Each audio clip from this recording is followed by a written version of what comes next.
from my treadmill questions you may have. For those of you unfamiliar with my work, every year I read through every issue of every English language nutrition journal in the world. So busy folks like you don't have to. Then I compile the most interesting, most groundbreaking, most practical topics into new videos and articles I upload every day to my nonprofit site, NutritionFacts.org. Everything on the website is free. There are no ads, no corporate sponsorship, strictly non-commercial, not selling anything. Just put it up as a public service, as a labor of love, as a tribute to my grandmother, whose own life was saved with evidence-based nutrition. All right, let's see. Oh, we already have tons of questions. Let's see what we got. First off, Himmy asks, would you recommend using purple sweet potato powder to mix with the orange or the white ones when you can't find purple sweet? Oh, what a cool idea. Yeah, if your purple sweet potato powder just has one ingredient, purple sweet potato, fantastic. I mean, you don't have to mix it with orange or white. You can mix it in a smoothie. You can, in fact, in my upcoming book, How Not to Age, out in December 2023, I have a recipe for Okinawan smoothie, which is based on purple sweet potatoes. But yeah, if you didn't have purple sweet potatoes, you can add purple sweet potato powder. You could add it to oatmeal or add it to anything. So yeah, fantastic.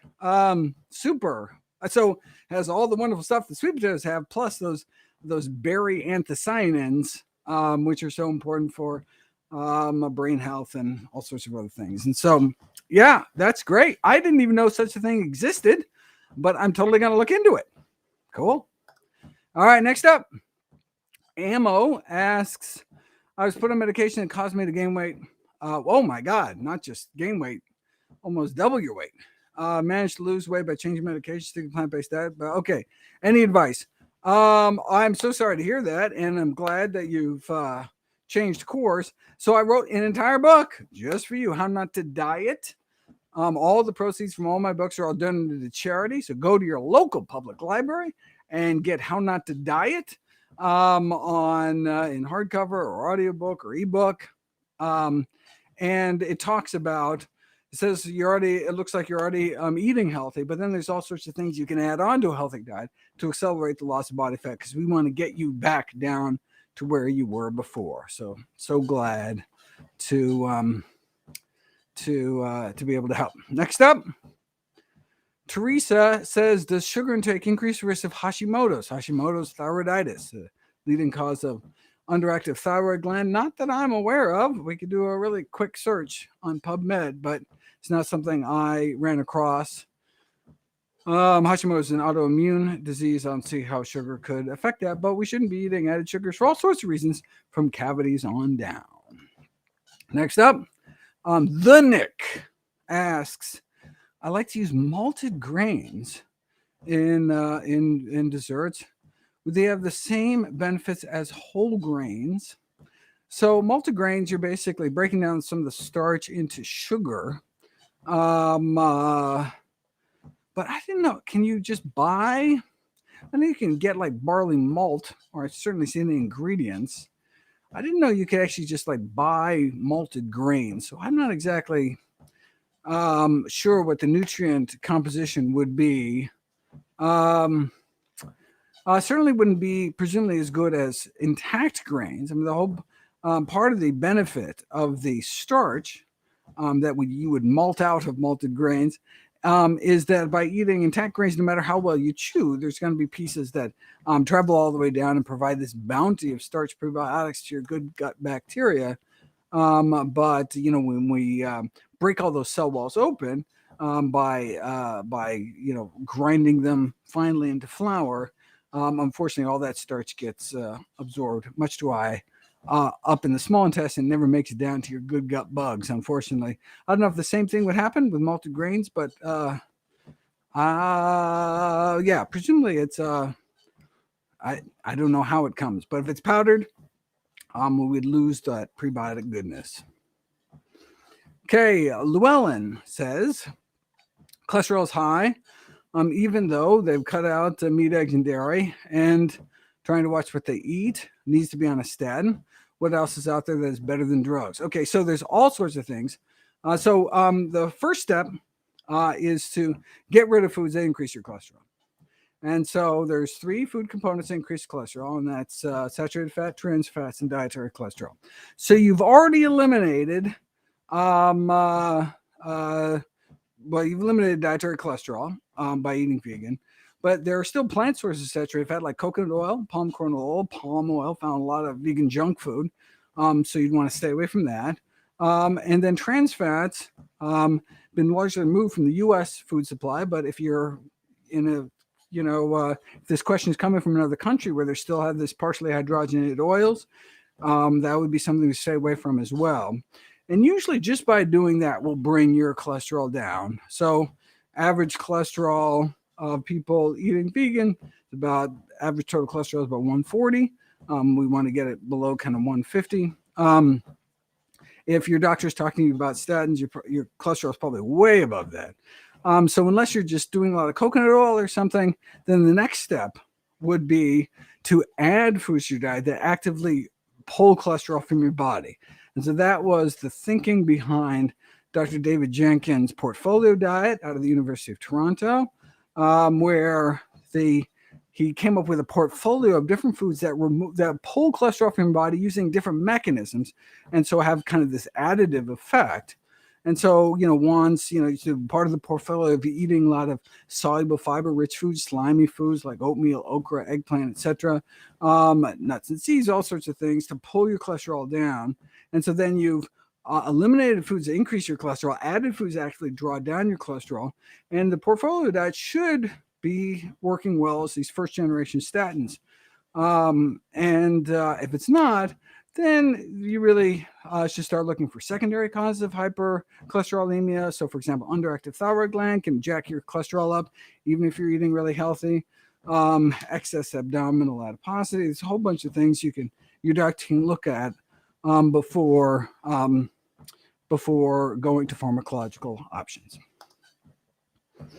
Okay, Larry says, do I agree with Dr. Caldwell Esselstyn that complete avoidance of oil in the diet is necessary to reverse plaque buildup in the arteries? So it's not necessary, since there are certainly cases of reversal without avoidance of oils. So the question is really, is that the best way to do it? Certainly, we don't have good data kind of either way, but certainly would recommend minimizing intake of any kind of processed food. Oil is highly processed. It's basically empty calories. It's basically the table sugar of the fat kingdom, where you take something really healthy like a sugar beet, where most sugar comes from these days. You remove all nutrition, you're left with just sugar. Why would you throw away all that nutrition? Same thing with oil, right? You start something like a walnut, remove all the nutrition except a few fat-soluble nutrients like vitamin E, and you're left basically stripped down of almost pure calories. Well, why would you do that? And take too much oil, you actually impair your endothelial function, the function of your arteries. All sorts of reasons why oil is not good for you. And look, if you're trying to reverse the number one killer of men and women in this country, in fact, most countries, I would really go out of your way to eat as healthy as possible. And eating as healthy as possible means centering your diet as much as possible around whole, healthy foods as grown. Next up, am I familiar with Mark II? Should I give up my Tabata workouts? I don't.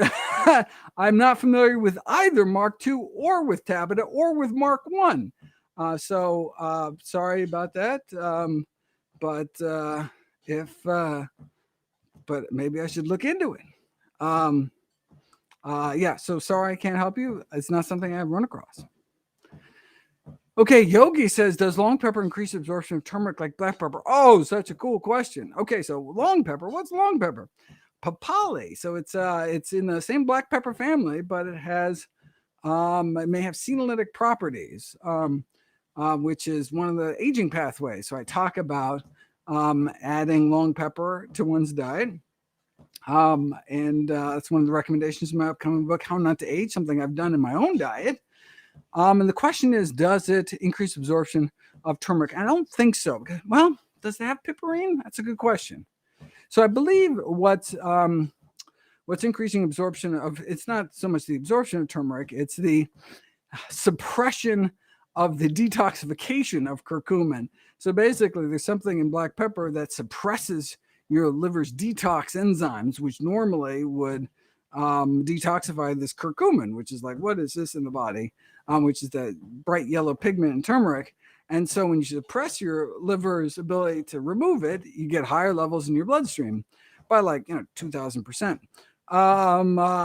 And so I think it's the piperine, which is kind of the spicy compound in black pepper. Long pepper has a different flavor. It has a more kind of a numbing white Szechuan pepper kind of flavor. So it may not have piperine, and if it doesn't, I would not expect it to have the same impact on your liver that would increase the bioavailability of the compound in turmeric. Okay, next question. Bit Finesse says, whoa, on a diet, 3 pounds of greens. That's a lot of greens. Greens are really light. So 3 pounds of greens is a massive amount of greens.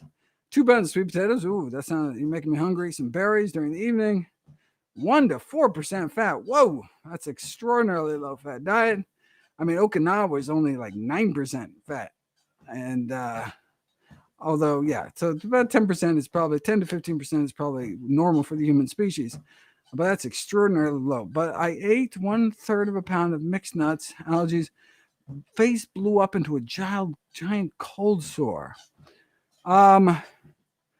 Okay, so if you're eating that many mixed nuts, obviously your diet's not that low in fat, unless you were low in fat and then all of a sudden ate nuts, and then you had a cold sore. So cold sores, I mean, presumably is around the lips. You think of cold sore as opposed to your face. Cold sores can be triggered by sun, by a bunch of different things, but not by nuts, as far as I'm concerned. It's caused by virus, herpes virus 1. So yeah,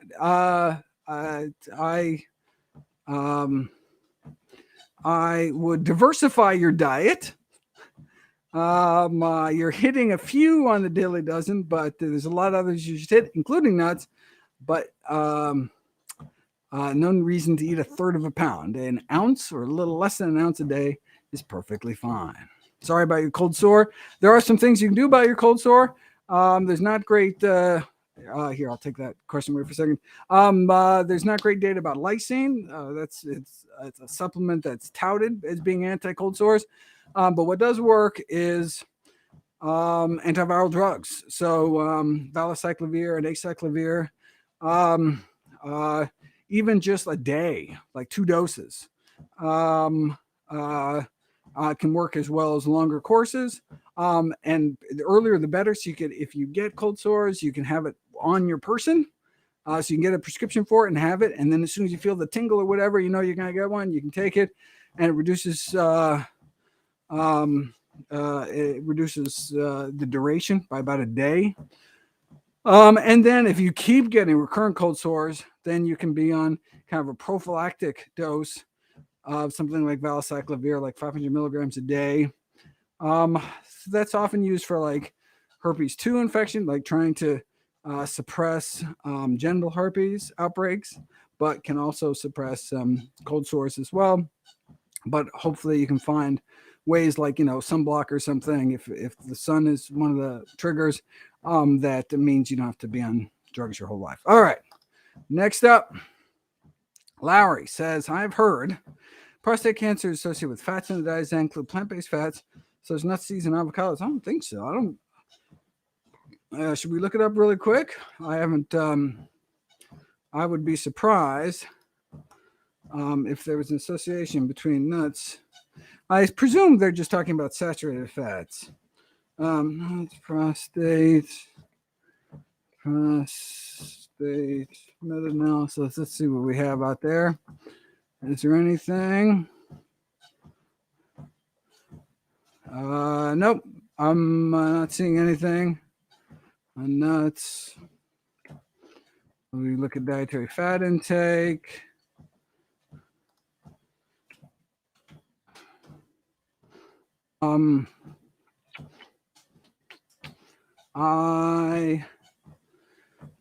So trans fat seems to be associated with increased prostate cancer risk. So that's meat, dairy, and partially hydrogenated oils. Of course, milk fat is associated with prostate cancer, but maybe other compounds in milk, and maybe the fat's just going along with it.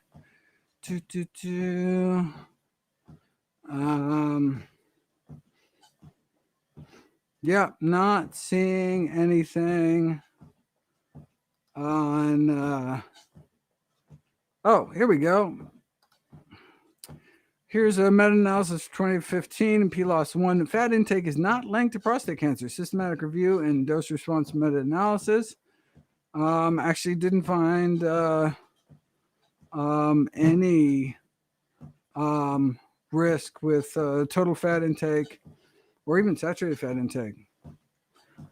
So it may not be a fat effect of so the reason why, for example, people who eat more dairy have more prostate cancer, particularly more lethal prostate cancer, may have nothing to do with the fat content, but for example, be working through protein activating mTOR or all the other possibilities, the galactose, etc. All right, next up. James Taylor says, Veg source Jeff Nelson shows a newer spinal tap study that proves that the large amount DHA supplements don't reach brain. Am I aware of that? I'm not sure what study is being referred to. I would be surprised. There's data that you can increase your brain content of DHA. The blood level and brain levels actually very correlated. So you do autopsy studies and find that if you have higher blood levels, you have higher brain levels, etc. And so that's why blood levels can be a good proxy. But I'd be interested in reading that study and would wonder what kind of time course it was over. Next up, Heroes Lost 24 fan says, hello, I am Casey Ann. Are animal and dairy products aneugens? Do they conduce gametic cell aneuploidy in pre-pregnancy, prenatal, pre-gestational women? I am not sure what you do. They conduce.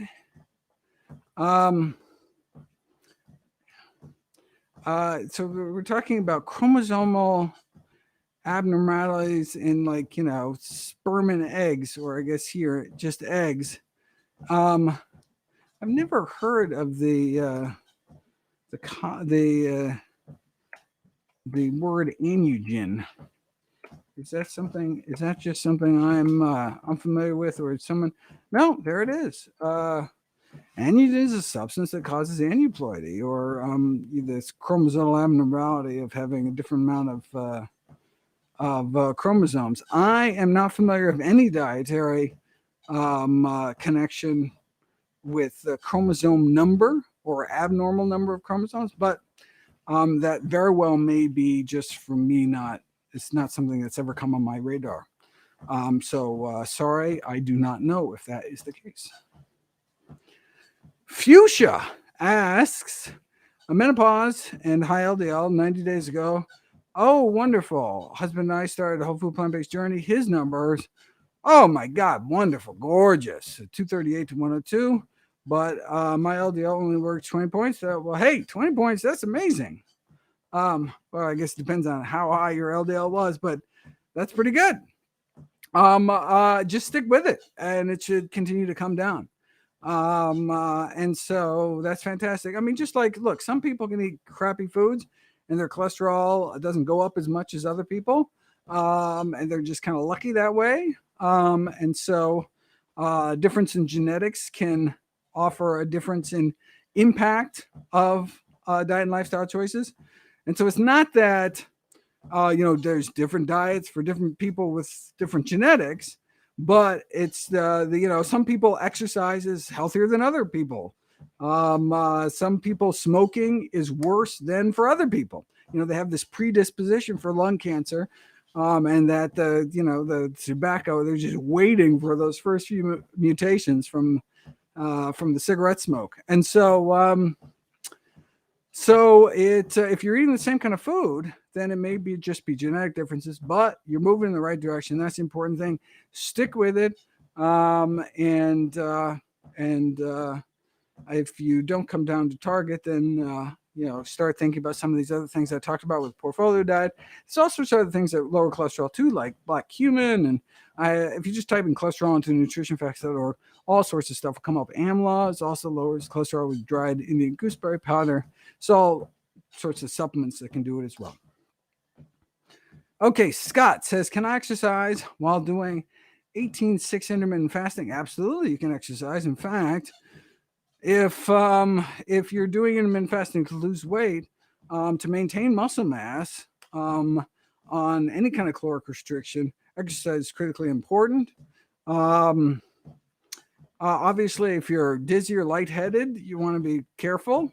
But that's I mean, that kind of intermittent fasting, if you do it right, meaning that it's early, meaning that you eat earlier in the day and stop eating, like in that case, before 3 o'clock, you can get tremendous metabolic benefits.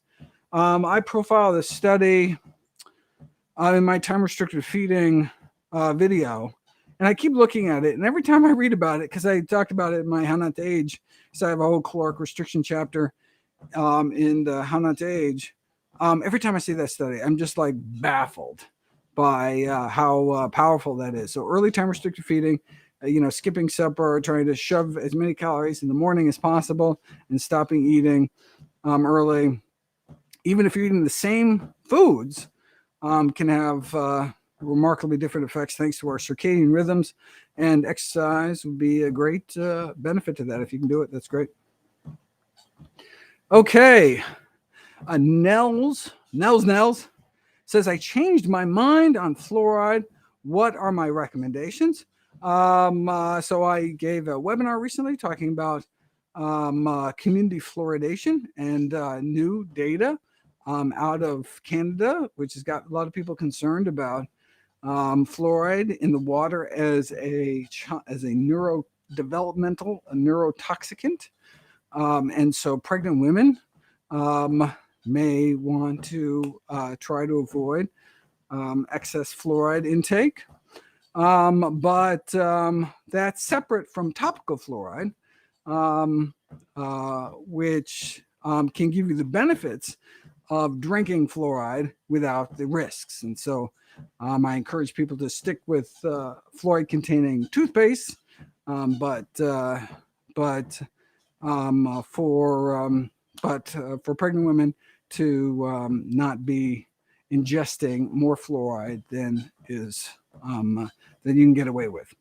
And this is not just me. This is next National Toxicology program has come out with numerous draft statements reviewed by the National Academy of Sciences, et cetera, et cetera.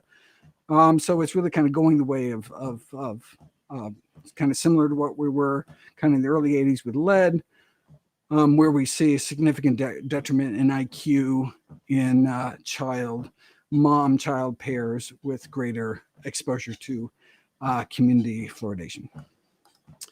Okay. Remco says, is natto good for your health? And if so, what benefits might it be? So natto is a slimy fermented soy food. Well, it's not so good for you. Well, I mean, yeah, in that it's a slimy fermented soy food. I think people think of natto, they think of a particular form of vitamin K. It's not necessary to get a natto vitamin K. Your body can make that kind of vitamin K from the greens that we eat. So we eat dark green leafy vegetables and get all the vitamin K. I would eat natto if you like eating natto. Otherwise, probably the healthiest soy food is probably tempeh. which has lots of ergothioneine and spermidine and all sorts of beneficial things, or edamame, another whole soy food. Yeah, those are probably the healthiest sources of soy. Is Stephanie says nutritional yeast safe to consume? Have heard of some type of issue with formation that harms the body and should not be consumed.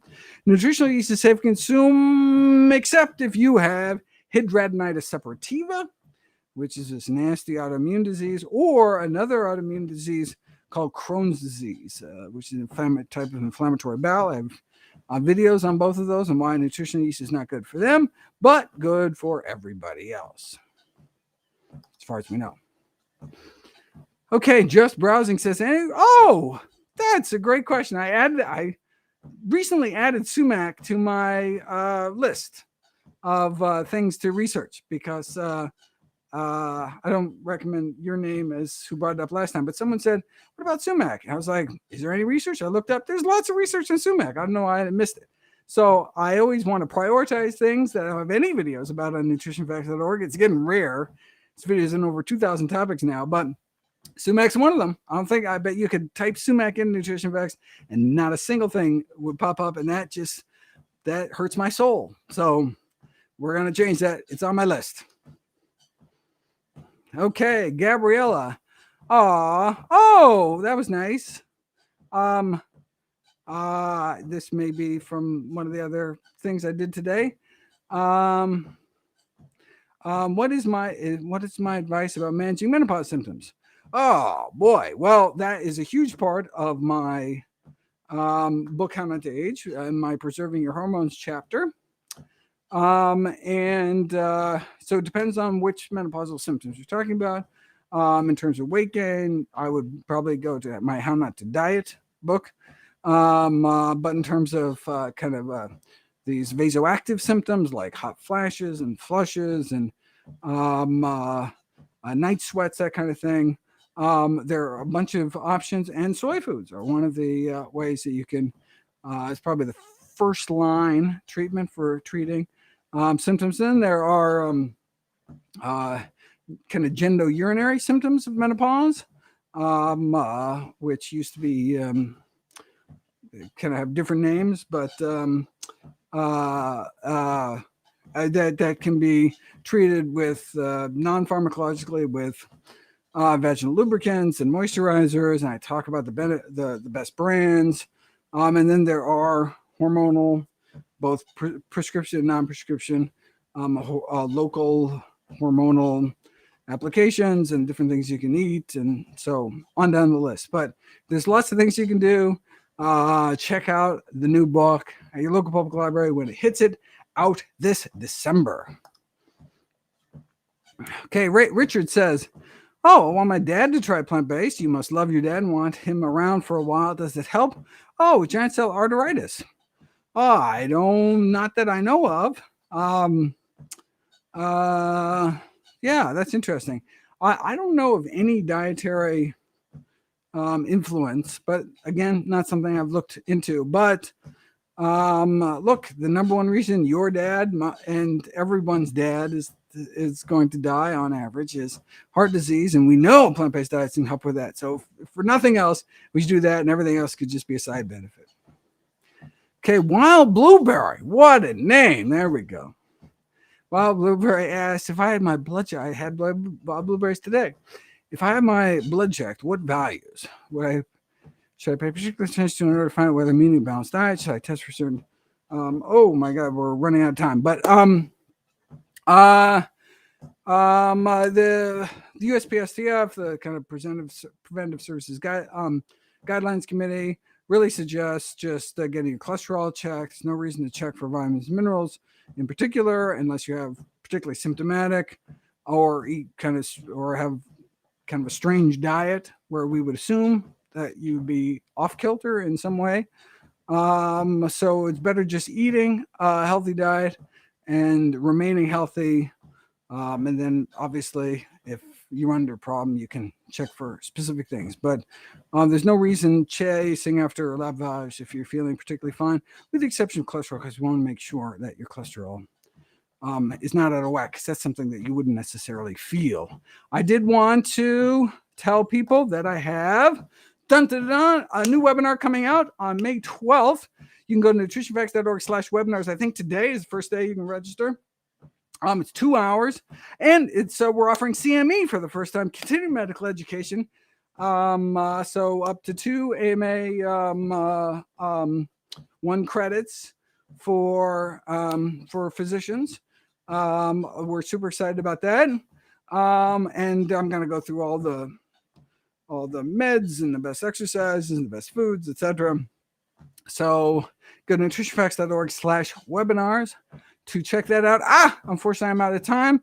But thank you so much, and I'll talk to you again soon.